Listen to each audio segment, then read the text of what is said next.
So the first question is, what is the scope of this council? The scope, Yeah. as I mentioned briefly here, to address the anti-Black racism and systemic barriers faced by Black Albertans.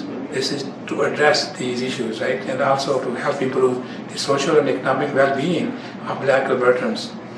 Also promote cross-cultural understanding and celebrate Black heritage, including during each annual Black History Month. So we'll be working together to identify issues faced by Black Albertans and probably also suggesting some ways to how to combat the issues related to racism, hate, and so on, and the barriers that exist between our newcomers, especially in this particular case, Black Albertans, to reach their full potential. Whether it's in terms of educational potential or the professional trades and skills that they bring along, we want to make sure that they are recognized with those professional skills, education, trades, and nothing is in the way in terms of color of skin and other issues that come and prevent the Black people reaching their full potential. So the other question I have, Minister Yaseen, is were the Francophones, which are about a quarter of our Black population, were they taken into consideration in forming this council? Yes, I think we have at least, I'm pretty sure we have a member or two who also speak French as well. So, but we want to make, but the larger mandate is to reach out to everybody. And not only to just English speaking or a particular language, but to reach out to all Albertans of Black heritage. And it's not only just only from that perspective, but also geographically. These people are not only from one country, for example. They're not only from Nigeria or Zimbabwe or somewhere, but they represent different countries, including Caribbean. So it's a diverse Black Advisory Council that will, I'm pretty sure, look after everybody in different. Thank you. So the mandate of this is 7 years? 7 years, that is the... So we have the people are appointed for 3, some people are appointed for 3 years, some people are appointed for 2 years to continue. The ultimate term goes up to 7 years, and at that time we will evaluate and see if there's a need to continue or not at that time. But if all the problems are resolved, then we may not have to go beyond that. That's good. And my last question is, what will be your key message you want people who are not here today hearing this? What would you want them to know about this advisory council, to Black Albertans especially? So as we celebrate Black History Month, today we also appointed Black Advisory Council in the province of Alberta, first of its kind in this province. And as we celebrate the heritage, the rich heritage that you bring to this province through through your credentials, through your education, through your trade, through skills, and all the attributes that you bring along, we want to make sure that those attributes and qualities that you bring in, they are fully recognized and they are appreciated, valued, and as we move forward, so we want to make sure that everybody is progressing, making progress, and reaching their goals, and reaching their ultimate aspirations, and no one is left behind. So for the co-chairs, what is your motivation for joining this council? I would like each of you to at least say something on that. Okay, sure. I can start.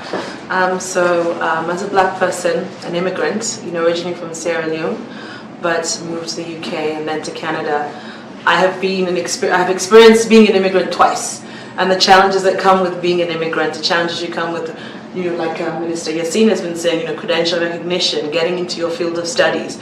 And so when I saw this position actually advertised, the Blackboard advertised, it was a no-brainer. It was absolutely important that I apply, lend my voice, because representation matters.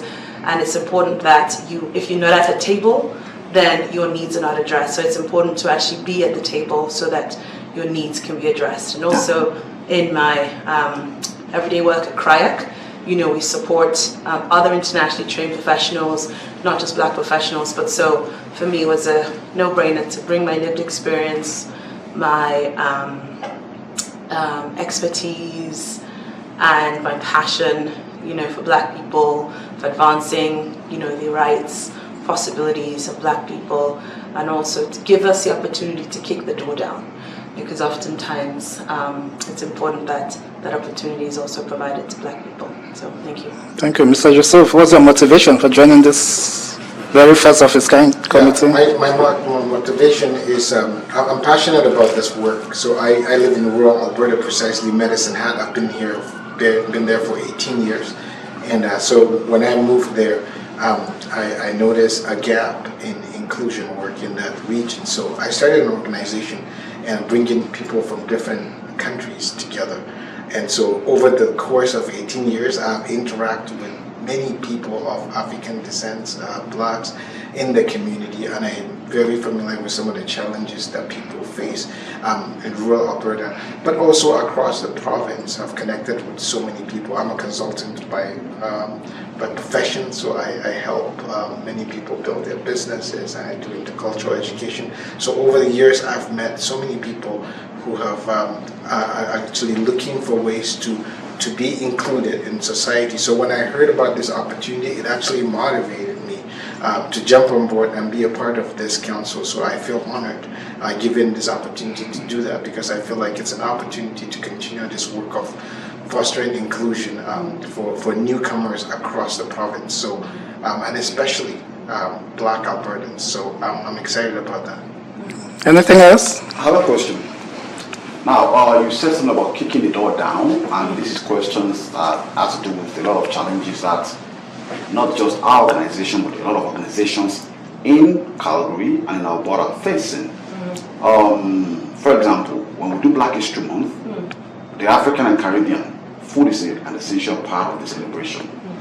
But for some years now, a lot of organizations that owns events or that owns venues or in charge of venues, they always come with this policy issue that, oh, sorry, you can't bring your food in.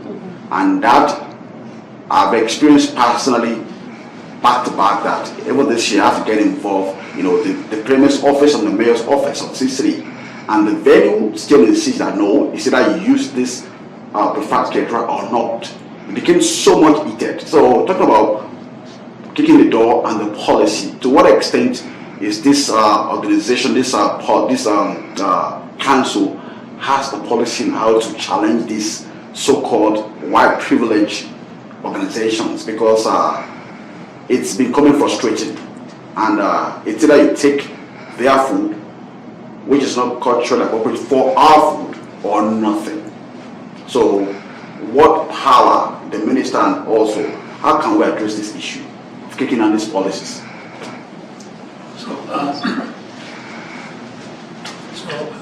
The purpose of this council is to actually gather information and also identify the issues that we just talked about. And once we have streamlined those issues, then the next step will be how to address these issues, whether they are within the government, outside, in private sector, wherever they are. But this is a starting point, and it's not about how much power they have, and the whole idea is to work together and determine what or help us as government, what or identify issues and barriers and other things that are happening out there, so that we can find a way out of that in terms of policy. So when you talk about policy, so this is kind of a first step in that, right? So we are collecting information, just like when we formed Anti-Racism Advisory Council. That's what the idea, identify issues, and they came up with a number of issues, right? And out of them, then we were able to develop anti-racism action plan. So I'm looking forward to working with the committee, with the advisory council, to see what what they're able to gather, what they're able to see in terms of discrimination, hate, and other issues, whether they are systemic issues in our in our society here, to bring them forward so that we can address them, try our best to address them as government. Thank you very much for that. Okay, wraps it up, guys. Thank you.